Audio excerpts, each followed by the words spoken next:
back. I'm Walt Kane, and we are in your corner. Have you had a problem with cramming? That's when unauthorized charges are snuck onto your cell phone bill.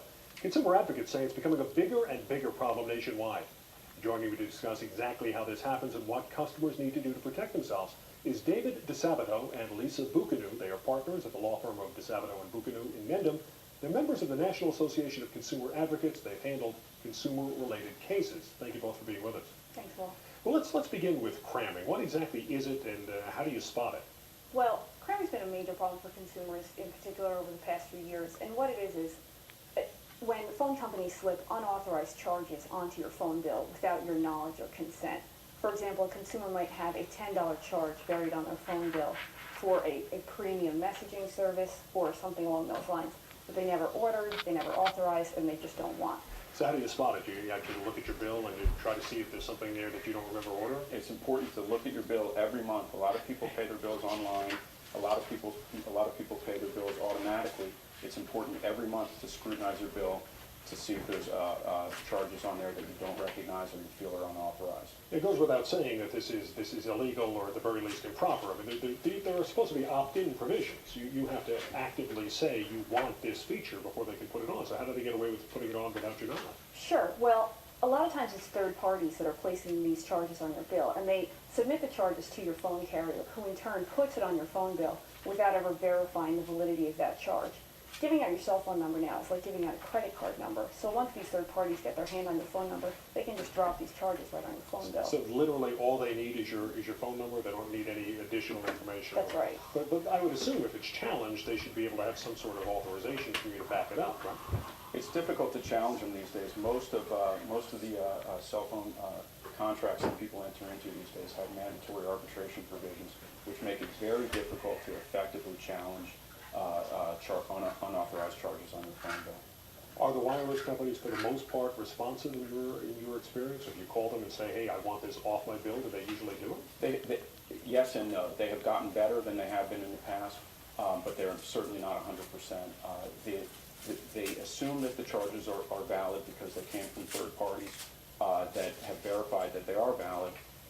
So it's the consumer's word against the third party's word. And it's a difficult fight to fight. Well, I'd like to take a break for just a moment and point out that we did reach out to the wireless industry to get their reaction to this. We begin with a comment from CTIA. That is the wireless organization, the Wireless Association. That group says CTIA and carriers are constantly monitoring to ensure that these third-party vendors are acting responsibly.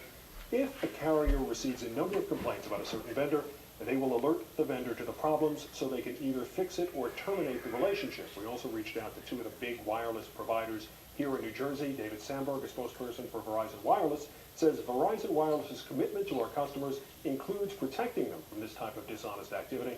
We have a history, he says, of taking legal action against those third-party organizations being involved in fraudulent business practices. We encourage our customers to be cautious about who they share their cell phone number with, only do business with companies they know, read all the terms and conditions on their services they signed up for, and contact us immediately if they see any unknown or unauthorized charges on their bill. And finally, AT&T spokesperson Ellen Webner says AT&T takes cramming complaints seriously, and we work to protect and expeditiously help customers who believe that they have been billed for unauthorized third-party charges.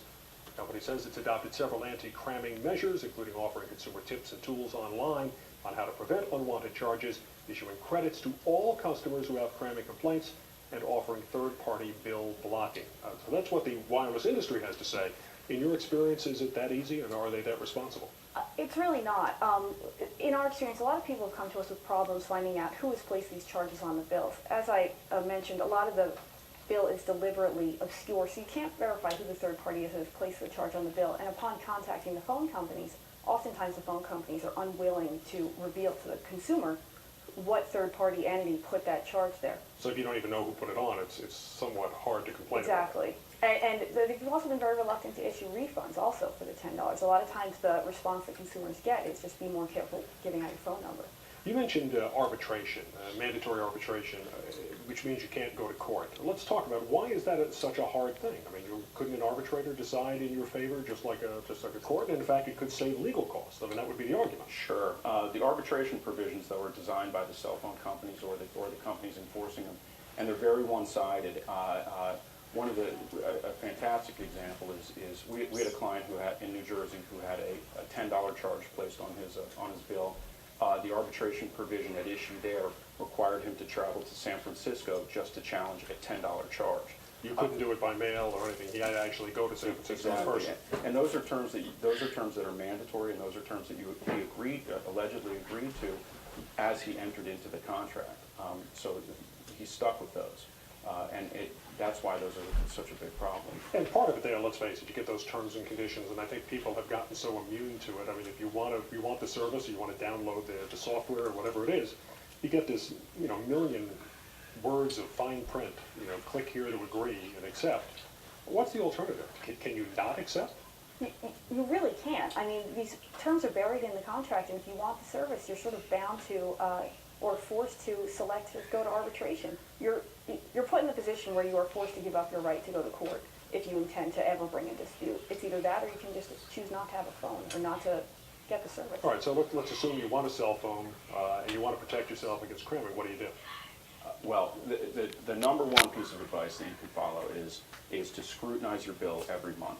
Look at it.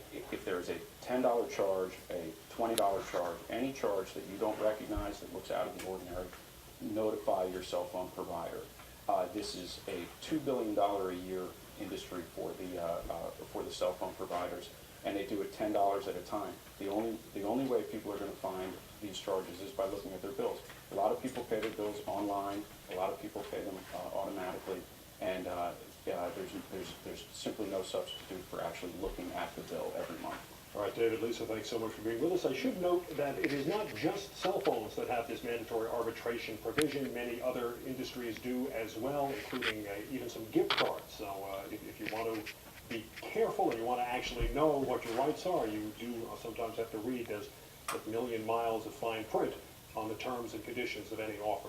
DaveAd12, Lisa Pukadu, thanks so much for being with us. Kane in your corner. We'll be right back in a moment.